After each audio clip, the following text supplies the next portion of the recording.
Well, everybody, welcome to an emergency update with Coach Javier Mendez. Last minute, this just happened.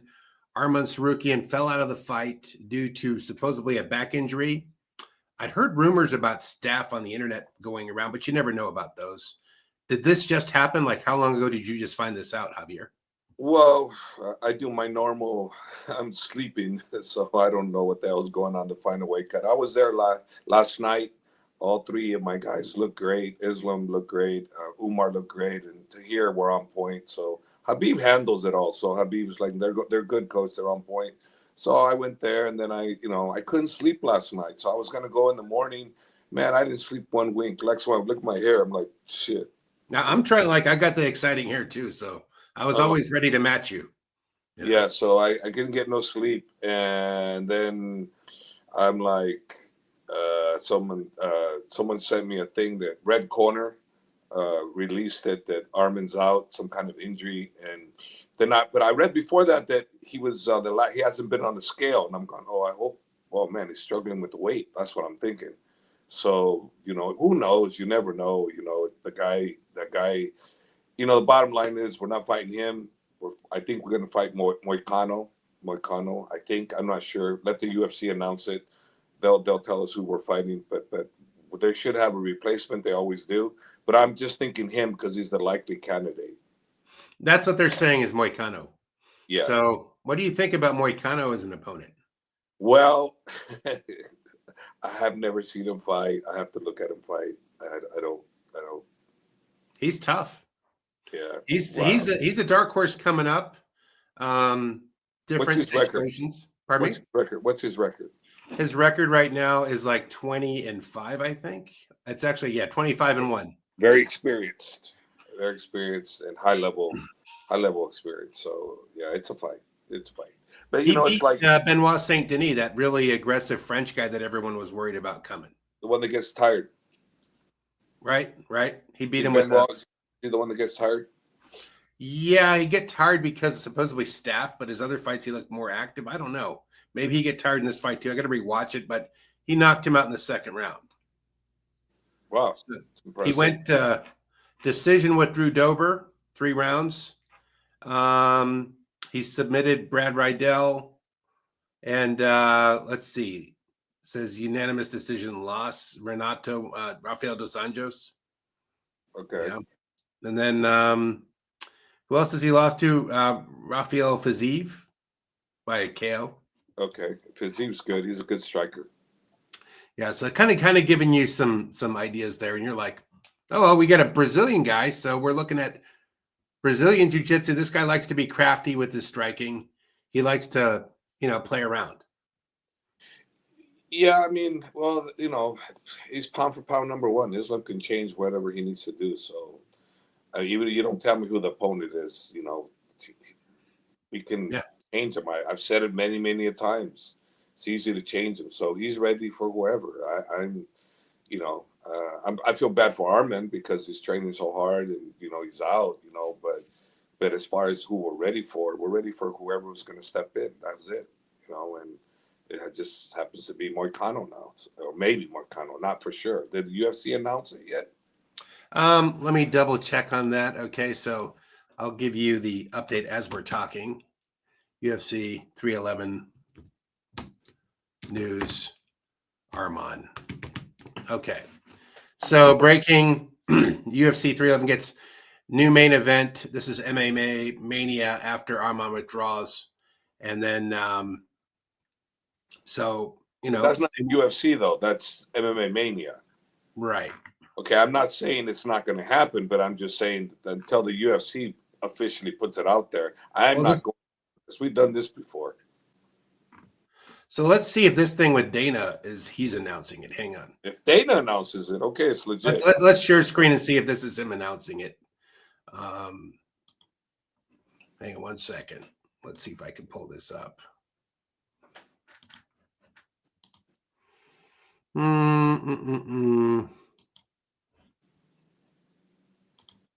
Okay. Let's see if this is him saying it. Can you see this one? Yeah, that looks like him. Yeah. What's up, everybody? I have some breaking news for you this morning. Around 1 a.m., we received a call from Arman Tsarukyan, who informed us that he was experiencing significant back pain due to the injury. He feels like he is not healthy enough to compete. So he is out of the fight. Okay. Stepping in to face Islam Makachev for the title will be Renato Moicano.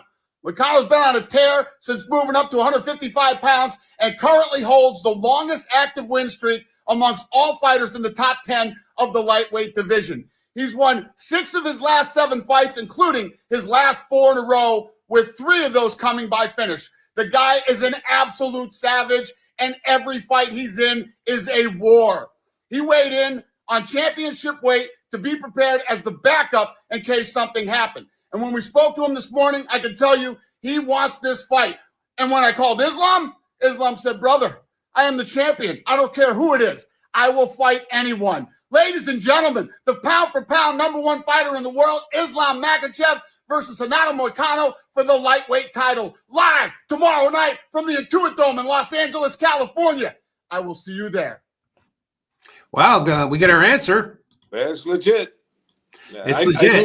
I knew it was. I was getting it from Khabib and them, but I don't like it because, you know, sometimes we're wrong and all of a sudden they didn't quite make the deal and we jumped the gun, you know, and that's why. No, it's legit now. It's legit. It's on. So I would have been preparing. I'm going to start looking at Moicano just to see what I can see. But that, you know, Islam said it correctly. He doesn't care who he's fighting, and I don't care either. But I have to look at him because I've never seen him, just so I get an idea what he's about, you know. Because we have to figure, Khabib and I have to figure out, and you know, the game plan for what to do with him. So we'll discuss it. And like I said, with Islam, we can round by round, minute by minute, we can change him any way we want. So I'm not concerned. But it's just sad because you know these poor guys, they train so hard, and you know Arman seems to be a very, very nice guy, and he's he was legit deserving of this title shot, and now he has to go in the back burner, you know. But that's the life of a fighter, you know. That happens many times. Happens to us all the time too. So we just got to roll with the punches, and Arman just get healthy and get back on because you're going to get another shot. You just have to get healthy. That's all. That is so tough. I mean, how many times has this happened to you? Has this happened with any title fights before with any of your guys? Yeah, Khabib. Yeah. Oh yeah. Not title fights. Three times. Yeah, no, I don't think it was a title fight. I think it was with Tony Ferguson. That was in New York. Went Tony Ferguson, and then it was Holloway. Las Vegas. It was Las Vegas. Khabib didn't make the weight. He had back problems and he didn't make weight. He was in the hospital. He went to the hospital. He was messed up. You know. Then you had the people change on Khabib 3 times in New York. Yeah, him and Tony went back and forth quite a bit, and then New York three times. But Khabib pulled out, is what I'm saying. It's happened before, as far as that. But we pulled out. Khabib pulled out one time. So during does that the fight, change? like fight day, what I'm on the way-in is what I'm talking about. I'm not talking about pulling out. People pull out, but fight day. We've had one pull out. That was Khabib when he had a really bad back, then got surgery, and then everything. Of course. Injuries happen. This is wild. So you're like, oh, okay, that's the new thing. Well, Islam's automatic. He just adjusts. Yeah. So what's going on right now? You think Khabib and him are watching some tape on Moicano right now? I'm sure they probably watch everything anyways. All the Khabib watches a lot, but me, I don't watch too much. I look at it one time. I don't analyze it. I just look, and it's like I can see where he is and where he isn't right away, and I go, okay, I know how to beat him. That's it. That's what I do. And I can do it at the day of the fight too. So it's not like I should look at his video though, and I will look at his video. But I can do it the day of the fight. The only problem about that one is there might be some danger if I don't pick it up what he does at the beginning of the round. So I need to be careful about that. Because other than that, I'll be able to figure him out. Yeah, you better check him out. He got a KO his last thing, so look at his handwork, see what he's got, right? Yeah. And that's what I would presume. I don't know. I'm not the coach. I'm not telling you what to do. I'm like, what are you going to do? Well, like I said, even if Islam didn't have Khabib and I in the corner, Islam will figure it out. He's that good. So, he's just that good. He can have Muslim in the corner with just hit Muslim only, and Islam will figure it out. He's that good. I'm just telling you how good this guy is, He's just that good. And like I love what Dana said, pound for pound #1. So all right, Dana's on board. So. There you go. He had to say it. You were waiting to hear that part, right? Well, yeah. Well, also I think the respect level that Dana has for him saying, "Let's go," I don't care. Because a lot of fighters do care. And if the guy that they're originally not fighting don't make weight, they go, "Oh, well, I was prepared for this guy, so I don't want to fight this guy." But my attitude, Habib's father's attitude is, when you're the champion, whoever they put in front of you, you better be ready to fight, because otherwise you're not the champion. That's our attitude. That's the way I feel about my champions. If they're a champion, I don't care who they put in front of you. He makes weight. Like Khabib said, if King Kong makes 155, I fight him. I mean, it's just the saying, right? We don't care. 155, you're the champion. We don't care who you fight. Just make weight. That's why we'll fight a guy that's ranked in top 2, 3, 4, 5, 1. Or we'll fight a top 20 guy. We'll fight a top 25 guy. Whatever the UFC puts in front of us that makes the weight, we're going to fight. You came here to do the show. You came here to do your job. You don't go, I think I can predict. I'm afraid. I think I can predict the outcome. No, I want to come back where I look better. The show's not going to turn around on you. No. The fight is the fight, and you're ready for a fight. So we fight, and that's it. That's just all there is to it. Islam is a true champion, and he's pound for pound number one, and he's going to fight whoever they put in front of him. He's ready to fight, so it doesn't matter. Moicano, it doesn't matter who it is. It could be Darush. It doesn't matter, but we would want someone that's ready, and Moicano has been ready. So he's in the press conference. He's speaking. He's doing this thing. So he was ready to fight. So it isn't like we're getting somebody that wasn't ready for a fight. He was ready. So that's good. That is, so the current odds are minus 600 Islam, plus 400 Renato. Yeah.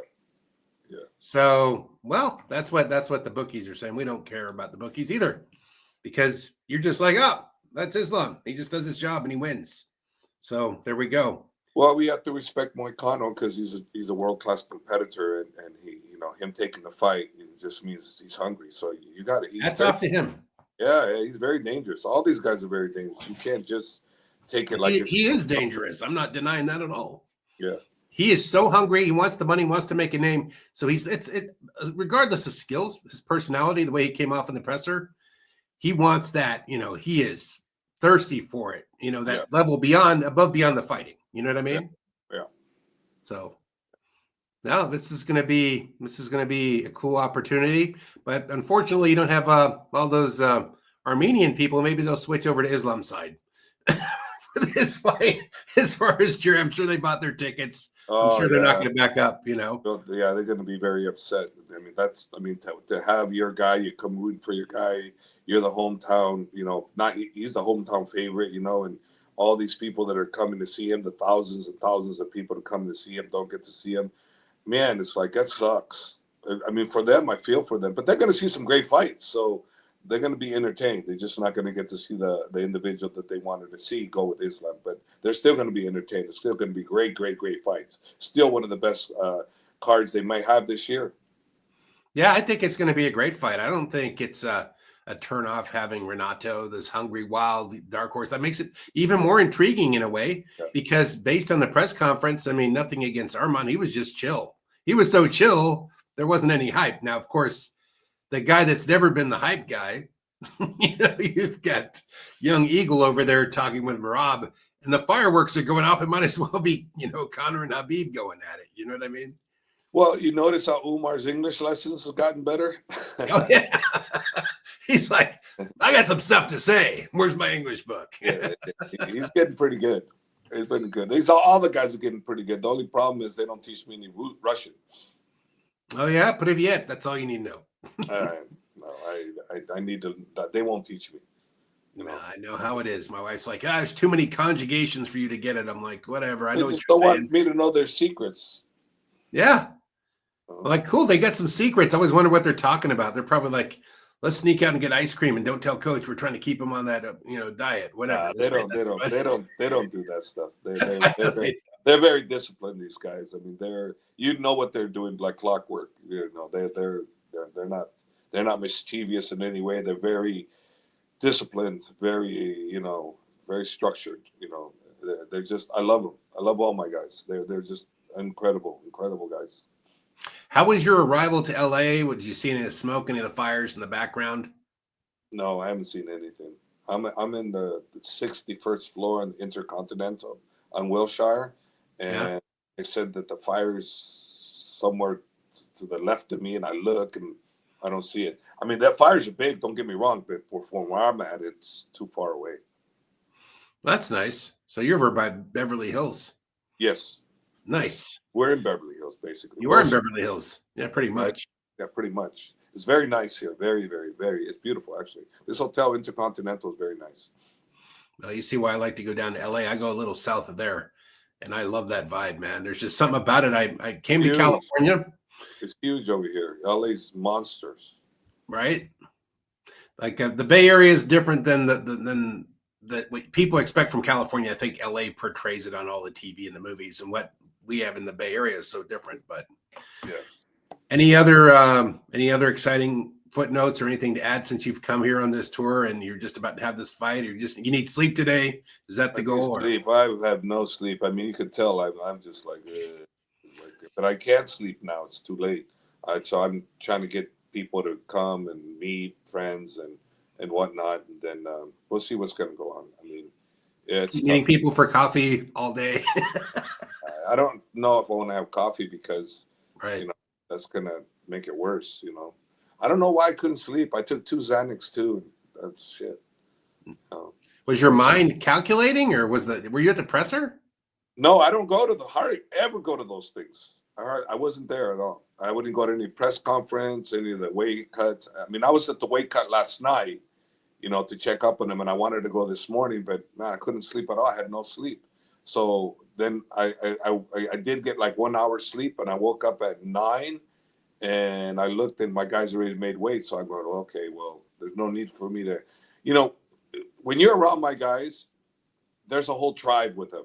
Okay, it isn't like 4 people. It isn't like 10 people. It's like 30, 40, 50 guys all together. They're all coming droves. So there's no need for me to be around. They had enough commotion with all their other people that are around them. I don't need to be added another pressure for them, so I don't need to be around. There's way, way too many people all the time. Not joking. These guys, they come in tribes all the time, all the time. It's crazy how loyal these guys to each other. They're so loyal. They're so disciplined to stick with each other all the time, supporting each other. It's a bond that I think not many people in the U.S. can understand, but I've been around it so much that I understand it and I appreciate it and I love it because you can count on your brother. You can count on him. And that's I can't say the same about here. Most people don't even say hello to each other. Over there, you have to say hello. You have to stand up for your elders. You have to shake hands. You have to. It's a sign of respect and they do that and they're so respectful. They never forget. Khabib forgot one time. I mean, hey, you didn't shake my hand. Been 12 plus years. You always shake my hand. No, I always shake your hand. I go, no, you didn't. I go, and then when he realized it was on camera, he goes, oh, okay, so sorry. Sorry. Camera, don't lie. So no idea why I lost the sleep. It wasn't over the fights. It was just like, broop. No, I have no idea. If it was because of the fights, then I don't know because it wasn't on my mind. Well, here's something. I've always had insomnia, so I'm going to give you my go-to. IMAS and then headphones with a podcast that can bore you to sleep. Because if you leave the lights on the TV, a lot of people fall asleep with the TV when they can't sleep, and the blinking lights jack you up at your senses, and that's why you can't sleep. So you should put our podcast. Our podcast. Yeah, if you guys can't sleep, use our podcast. Yes. Let us rock you to sleep with our MMA talk. That's the best thing I can propose. And the same for you, Hop. That's really the honest truth. How I got into podcasting. I couldn't sleep, and I put it on Joe Rogan. I didn't want to listen to Joe Rogan. I wasn't really interested. I go, let this guy just talk in circles, and poof. And all of a sudden, I'd wake up in the morning. Wait, I want to hear the rest of that. I never seen a Joe Rogan podcast, but I've seen little clips here and there. But I've never seen a real podcast. I know he's probably incredible, because he's such a great talker, and he's well educated and he's well versed in so many different areas. So, but I've never seen his podcast. No, that's I the just thing. speaking of podcasts, I just because I was waking up, I was looking at MMA fighting. Why was it MMA fighting that the fight's out? And so I'm thinking it must not be official. And then I saw the Jackson podcast with Kevin Holland and Rampage. Yeah. Wow, these guys are real G's. Both of those guys, man. That Kevin Holland guy, he and Rampage guy. Look at it. They're like going at it. They're literally going at it. You don't know what a G that's got some kind of gun and you don't know blah blah blah. Like, oh my god, they're seriously. I think these guys would actually really fight. You know what? I like Rampage's podcast a lot. He does a Yeah, me great too. job. But you He's got to so watch it. personable. He's so likable, and that's what I Oh, like about a podcast is you get to know the you're not person. so likable with Kevin Holland. They're like they want to tear each other apart. I don't know if they're playing or what, but I'm like Kevin Holland. He know when to play with. He ain't afraid of nobody. You know, it's Right. like they got this guy. You know, he's a G, man. I like him. I like Rampage too, but I'm just saying to Kevin Holland, I like he coming with the cowboy hat and all cool, and I mean he's cool. It's like he's entertaining.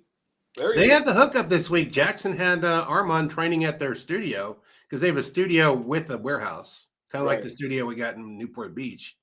But they put a whole gym in there. So this kind of like a combination. I mean, it's really well designed to encompass the fighting world. It's kind of well, Rogan has that too, but he doesn't really show it. He has a whole fighting gym, sauna, spa. It might as well be club sport and that whole program, Club One type gym in Right. his podcast studio. But who's got the money for that today? Yeah. But I will say, I was talking to someone else about doing a different kind of podcast, and he's like, "Well, you need all the talking points and this and that." I'm like, "Man, me and Javier never come in here like, hello, hi, today I'm reporting." I'm like, a podcast is about natural talking, so people see you in your true element, and I think that's what people really like about you. It definitely tells in the comments. I can tell you that much, Jav. Well, I mean, yeah, but sometimes we need to, jump on the topics too, like this one, the weight cut. Yeah, what happened with his back, so he injured his back. I know, like I said, I feel bad for him. He's a really nice guy, and just hopefully he gets quick recovery and, we can run it back. But we got to focus on Moicano now because if we don't get past Moicano, we're not running that one back. There's no right. running back. So, but again, Islam is a true champion. Yeah, Pound number one. He's like you heard what Dana said. That's exactly the way Khabib and I have always thought. I've always trained all my guys that way forever. I've always trained my guys. When you're the champion, you fight whoever they put in front of you. Otherwise, you're not the champion in my eyes. The champion has to fight whoever they say you fight. Yeah. If the promotion is who picks the fights, then you fight whoever they put in front of you. And the way I look at it, that's the way it should be. If the promotion is in charge, then you fight whoever. If they're not in charge, then you pick who you want to fight. But you should always, in my opinion, if you're the champion, look for the next best challenger. Look for who's the best. yeah. Don't look for the easiest guy. Look for the best guy because that's what a champion's about. You're supposed to give the opportunity to the guy that's the best next to you, the next best guy. And you got to keep destroying them over and over again. That's why someone like John Jones you can consider so great because that's what he did. But the only thing he didn't do is he wouldn't take a fight on a change like that because that's happened already. So It happened one time with him. I think it was with Chael. Yeah, Chael. He wouldn't take that fight. And then he destroyed Chael. So yeah, I'm like, dude. But I'm just saying that not everybody's the same. But my guys and Habib's guys, we're all the same. We'll fight anybody. Well, I mean, listen, we've already seen Islam fight Arman once. Yeah, it would be interesting to see the evolution of their growth in the sport and how much they've improved. And now we get to see Islam with another fighter. And I think ultimately the main narrative here is that number for Islam to break the record to hold that many. It's still legacy fight. And Umar's fight is it's a huge father's plan, situation. It's going to be a beautiful thing, for Abdulmanap, So, it's just an honor, and actually for me to be involved with these guys, and they still keep me around, all these years. Not that I don't add value, I do. Trust me, I add my value, but but it's just they're not my guys. They're Abdulmanap's guys. They started with him, and I came in and I was adding my pieces to it. But the houses were already built. The houses were already built with these guys, with Islam, with Khabib, with Umar, with Usman. I came and added my 2 cents. And the part that I would say I'm most valuable with is the mental part. What I do with them mentally. That's probably my biggest gift to all of them. Yeah. How to mentally prepare and how to think properly. So I do that. But as far as the actual work of the framing the house and getting all the fixtures and everything, no, the great one did that. That's Abdulmanap. It was interesting. I don't know if you saw it last night where Umar told Merab, he's like, well, if you're such a great Georgian, why don't you live there? And that was kind of his, like, the back and forth between them. He's like, I'm representing, he's like, I live in Dagestan. I'm just fighting here. You know what I mean? I'm here giving back in the country, right? I liked Merab's response too. He goes, because America is known for to give the freedom and give you your choice of this and that. It is. So that's what it's known for. So he gave a great response. Both of them. Umar gave a fantastic response. But in retaliation to Umar's question to Merab gave a great response back. So this time around, Merab didn't get as crazy as he has in the past. He didn't get as crazy. He did not. Before that, he was, the press conferences before that I seen, Merab was more crazy. This one here was actually very tame. But they were the only ones going at it. Moicano was pretty vocal though. Yeah, he was. He was gangster. Yeah, he's coming in for that money. Yeah. I liked him.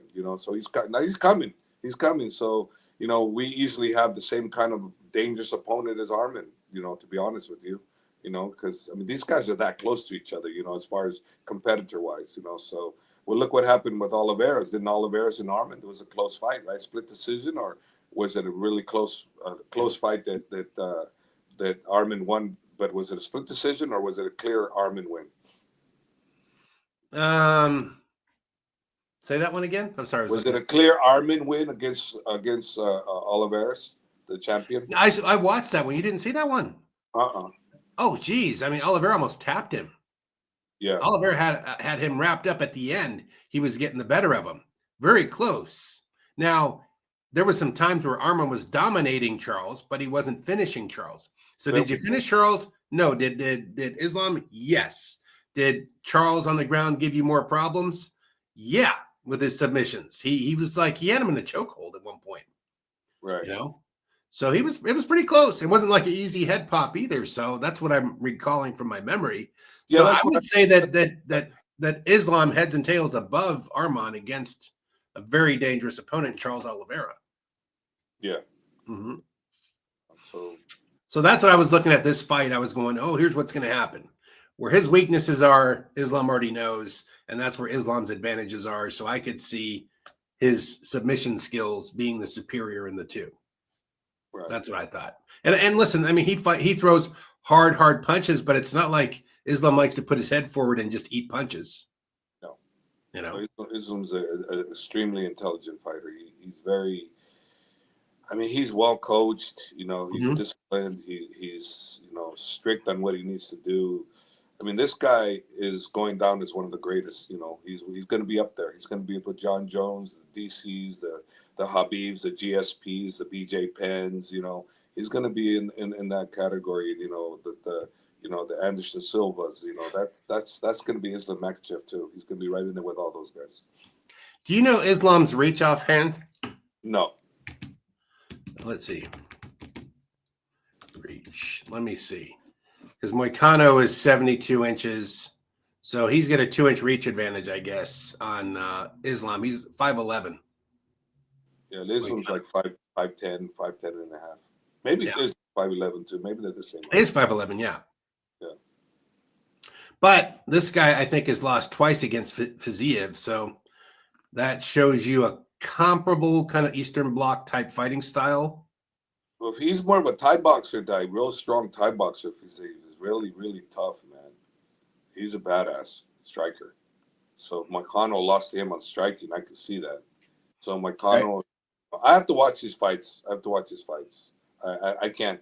I don't want to. I shouldn't say too much about Moicano because I'm just talking crap because I never. Right, you're just talking to the air, talking to my teeth, as my wife likes to say. Yeah, yeah. Let me look at his videos and then I'll do that. So I'm gonna let you go, do your thing. I got people got to come, so we're doing this short notice because my hair.